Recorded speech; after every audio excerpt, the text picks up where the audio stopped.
L'analogie électrique est un outil pour représenter les transferts thermiques qui ont lieu dans les bâtiments par conduction, convection et rayonnement, sous la forme de courants, de tensions et de composants électriques qui facilitent les calculs. Cette vidéo est une introduction qui en montre les principes dans des cas très simples.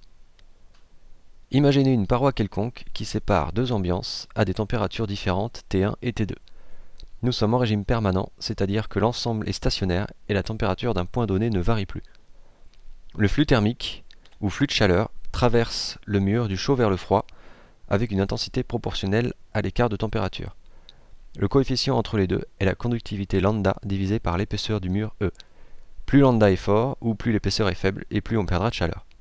L'analogie électrique consiste à dire qu'il se passe la même chose entre phi et delta T qu'entre un courant I et une tension delta U dans une résistance électrique. Le lien entre I, delta U et R est la loi d'Ohm.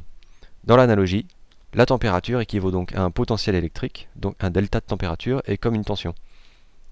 La chaleur est comme un courant, ou une intensité électrique, et de même qu'on a U égale RI, on a delta T égale R fois phi. Ce qu'on appelle une résistance thermique est définie par l'épaisseur de la paroi divisée par sa conductivité, et sa dimension est le mètre carré Kelvin par watt.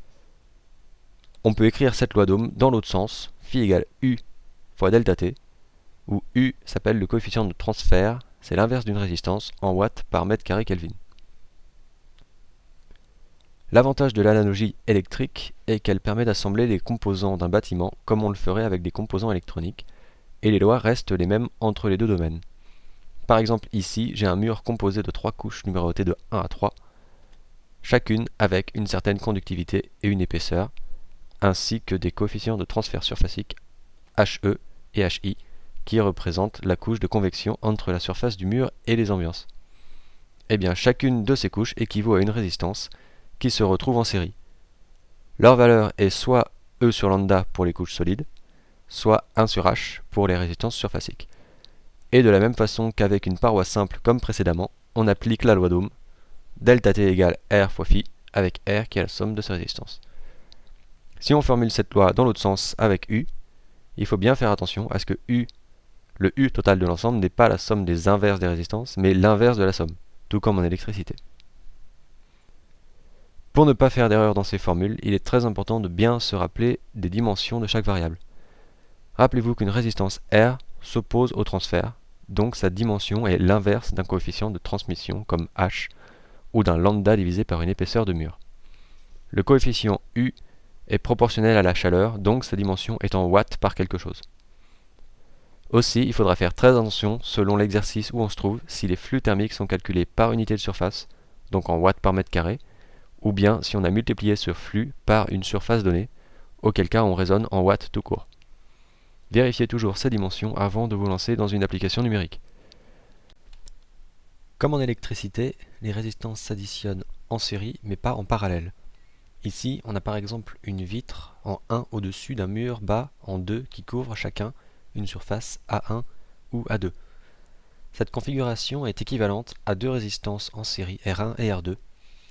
Et le rapport entre la chaleur et la température est le même que précédemment, sauf que cette fois, il vaut mieux raisonner dans le sens des conductances plutôt que des résistances.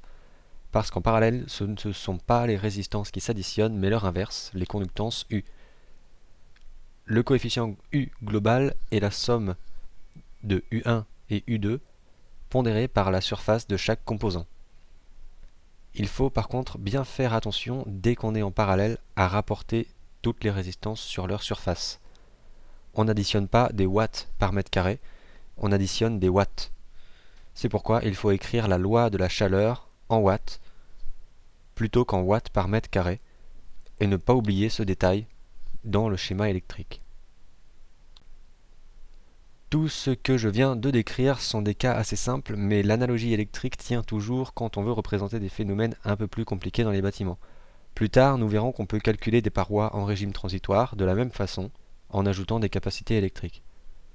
On pourra aussi représenter un apport de chaleur venant du soleil, d'un plancher chauffant ou d'une autre source, sous la forme d'une intensité imposée dans le circuit. Enfin, pour rendre les choses un peu plus compliquées, on peut ajouter les déperditions de chaleur par infiltration d'air, les échanges radiatifs entre les parois, etc. Le tout peut former un grand schéma électrique où on applique exactement les mêmes équations qu'en électricité, mais pour calculer des températures et des puissances thermiques à la place. Pour finir, un petit exercice pour voir si vous avez tout compris. J'ai à nouveau une vitre au-dessus d'un mur, mais cette fois je veux aussi tenir compte des coefficients de transfert convectif en surface du mur HE et HI. Quel est le schéma électrique le plus approprié pour représenter ça? Est-ce que les résistances qui représentent HE et HI doivent être placées deux fois, une fois en série de la vitre et une fois en série du mur bas? Ou est-ce que je ne les mets qu'une fois en série de l'ensemble vitre plus mur? Je ne vous donne pas la réponse, débrouillez-vous.